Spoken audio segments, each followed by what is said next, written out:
Jika di Indonesia, seseorang bisa menjadi kaya dengan memiliki uang triliunan rupiah, maka tidak demikian di Zimbabwe. Karena di negara ini, uang triliunan tidak memiliki arti apa-apa. Pada tahun 2008 dan 2009, Zimbabwe mengalami krisis ekonomi dan hiperinflasi yang sangat hebat. Bank Sentral Zimbabwe terus mencetak uang untuk menutupi defisit anggaran yang mendalam.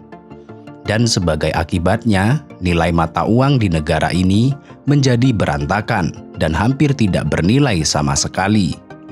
Saking anjloknya, nilai mata uang di negara ini bisa disebut lebih rendah dibanding tisu toilet.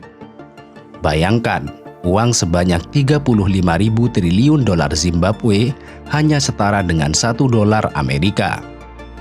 Karena itu, uang 100 miliar dolar Zimbabwe hanya cukup untuk membeli 3 butir telur ayam.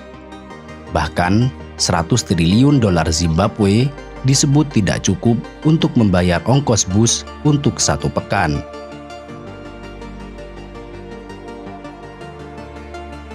Saking tidak bernilainya mata uang negara ini, Bank Sentral Zimbabwe pernah mencetak uang kertas dengan pecahan 100 triliun dolar.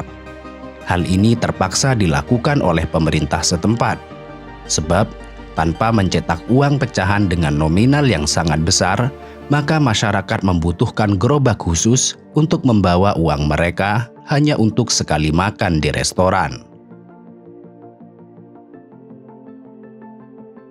Merosotnya perekonomian Zimbabwe disebabkan kebijakan Presiden Robert Mugabe. Dia mengeluarkan kebijakan radikal mengenai distribusi lahan pada akhir 1990-an dan awal 2000-an.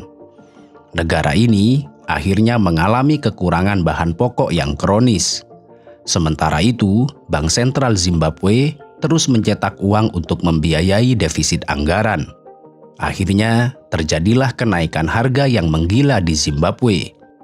Dan puncaknya, harga bisa naik 2 kali lipat setiap 24 jam. Nilai mata uang dolar Zimbabwe mulai hancur berantakan pada tahun 2009 silam karena hiperinflasi tersebut. Sejak saat itu, sebagian transaksi sudah dilakukan dalam dolar Amerika atau mata uang Afrika Selatan. Nilai mata uang Zimbabwe menjadi tidak berharga semenjak krisis tersebut. Bahkan, nilai tukar mata uang Zimbabwe menjadi yang terburuk di dunia. Selain Zimbabwe, tercatat ada beberapa negara yang pernah mengalami hiperinflasi yang cukup hebat, seperti Jerman, Venezuela, dan bahkan Indonesia. Namun Zimbabwe hingga saat ini belum bisa bangkit dari keterpurukannya.